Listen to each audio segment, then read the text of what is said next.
Hey guys, Spirit of the Law here. I said not to expect a video for 3 months, and here we are, it's only been 2 weeks.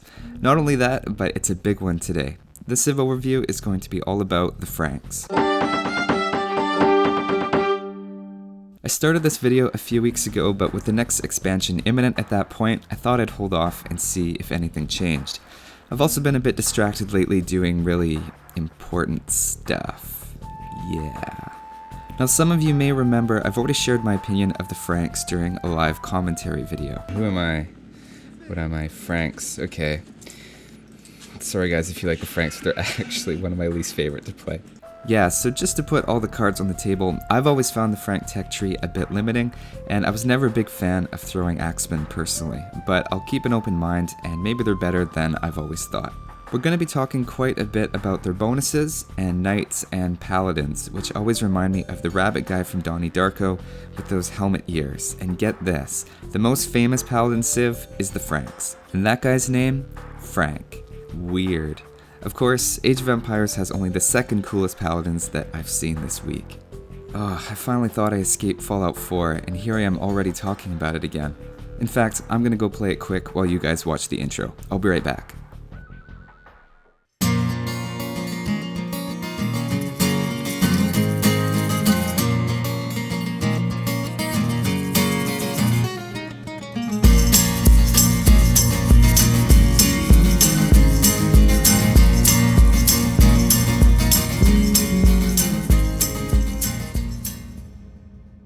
The Frank team bonus is that their knights have +2 line of sight.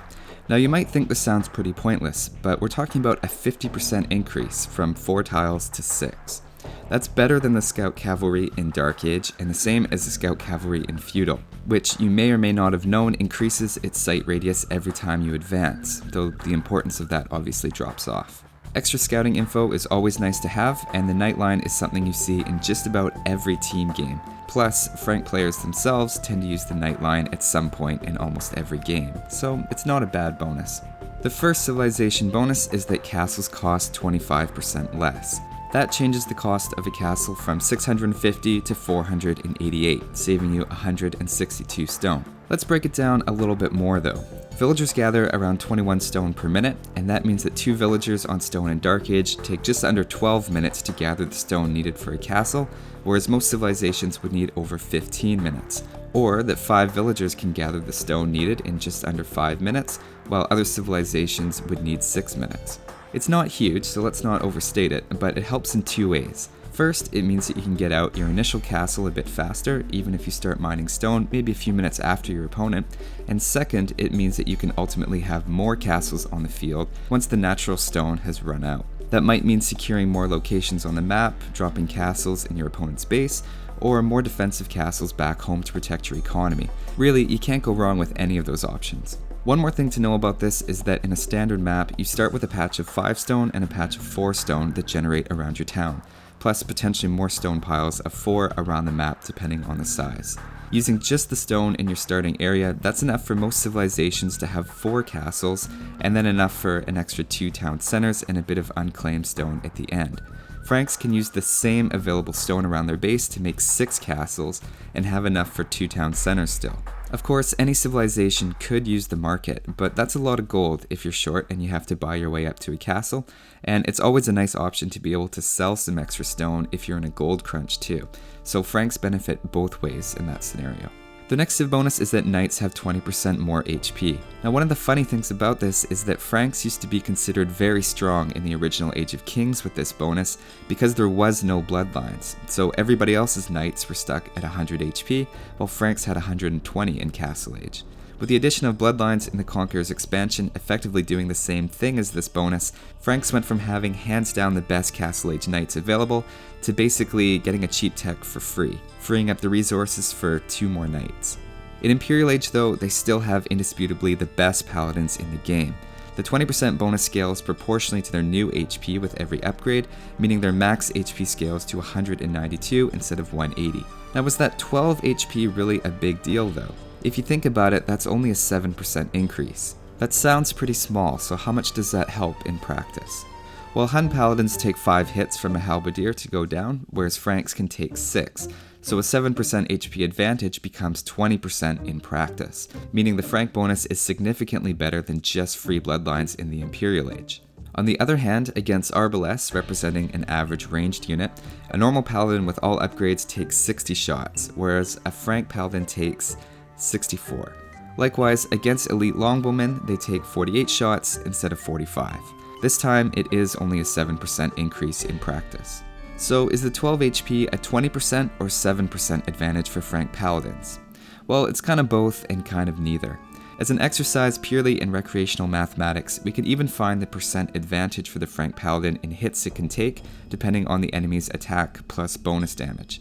It's a pretty big mess, where the blue dots represent the percent of extra hits the Frank paladin can take from melee units, and the red is from ranged enemies. Don't worry about the specifics here, the point is it's not a consistent bonus across all situations. We can't just say the Frank paladin lasts 7% longer against all units, or the graph would look like this. And obviously it doesn't. Notice that the upgraded halberdier does 10 melee attack and 32 bonus damage against cavalry. Now for lots of the common attack values between 10 and 20, we can see it jumping around a lot, with the Frank paladin averaging about 7 or 8% better than the generic paladin with bloodlines. Of course, even with that advantage, taking smart fights is still going to be important, and even a Frank paladin can be countered very cost effectively by halberdiers. There's another aspect to the 20% HP bonus for knights, and that's that their light cavalry doesn't get bloodlines. That leaves you in a bit of an awkward position when fielding cavalry once the gold gets low, since you only have light cavalry without bloodlines, which can barely beat a Teuton scout with bloodlines. When your light cavalry is just inching out the Teutons, you know you have a problem. Wait, isn't this supposed to be a cavalry civ? Their third civ bonus is that their farm upgrades are free. Now this is a tough civ bonus to really quantify well. Intuitively, it's not a food bonus since it doesn't affect food gather rates, but rather a wood bonus because you have to reseed farms less often once they're built. Specifically looking at the advantage of Horsecollar, instead of just over 9 minutes to farm the food out of a Dark Age farm, it now takes just over 13 minutes.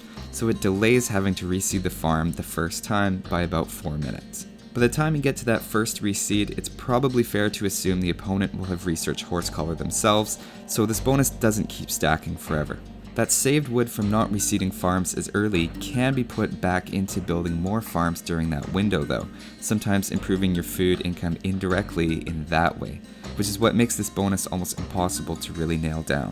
Think of it this way, if you build a farm, normally 9 minutes later it'll be coming up on its first reseed. You pay for that with 60 wood that you're floating at the moment, and in a few minutes when you have another 60 saved up, you start another farm, probably taking a villager off wood or something like that. Franks, in that very hypothetical contrived situation, would come up on 9 minutes and that farm still has 75 food left. So instead of using the tiny bit of wood on hand to reseed it, they go ahead and make another, knowing that in 4 minutes they'll have some more wood coming in that they can reseed the farm.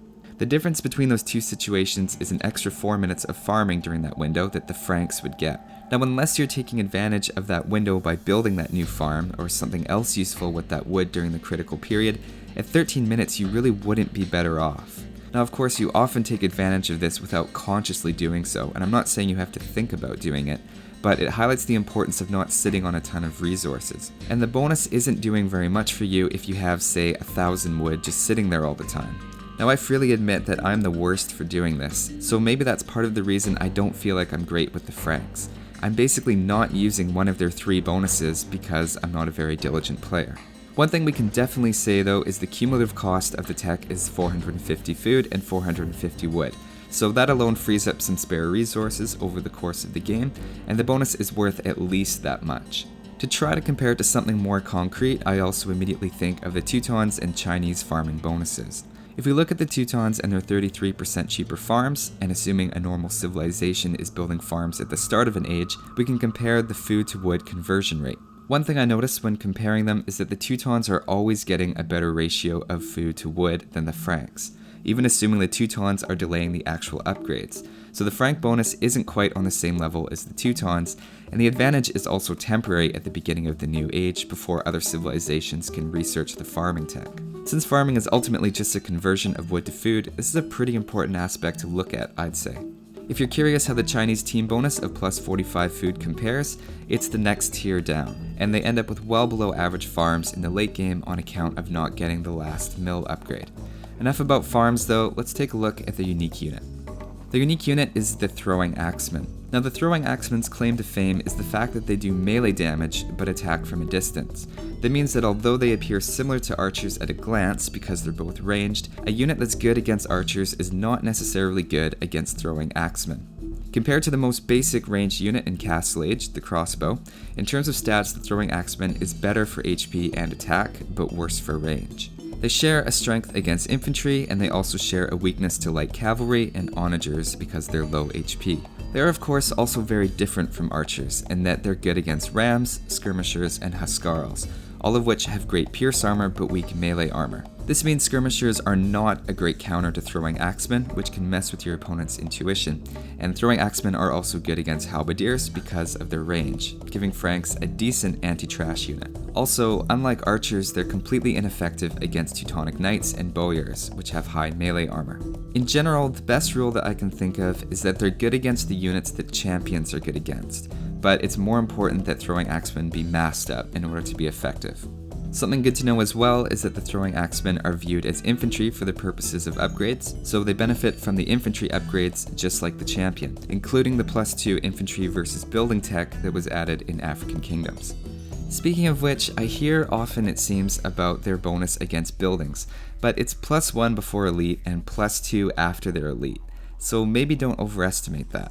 For reference, a Tarkin does +8 damage to buildings, so Throwing Axemen aren't really an anti-building unit on that level, and their base attack is also quite low. I would say the idea that Throwing Axemen are anti-building is actually one of the bigger misconceptions in Age of Empires that I've come across. I know it's a ranged attack, so you can get lots of them attacking a building at once, but even still, 10 champions walking 3 tiles and having to sort themselves out take down a building about as fast as 15 elite Throwing Axemen attacking constantly. I guess maybe compared to archers, they'd be better? Well, not if you're the Saracens with their awesome archer attack bonus versus buildings. It's time to shine, boys. This is your moment. I'm always putting you down, but it's time to show everybody how great that team bonus is. Now we're going to take a look at the unique tech of the Franks, which is Bearded Axe. This adds +1 range to the unit for 400 food and 400 gold. Range is pretty situational for the most part, but once you have elite Throwing Axemen with the tech, you're looking at 5 range total. My general impression playing around with Throwing Axemen is that they can look good when they're masked, and especially with the +1 range, but most units look good when they're masked. I can't think of one that doesn't. Also, I know I didn't talk about the Gabetto at all, and it's a pretty natural comparison, but I'll probably save that for if I ever talk about the Malians. Speaking of African kingdoms though, let's take a look at the changes for the Franks in the HD expansions.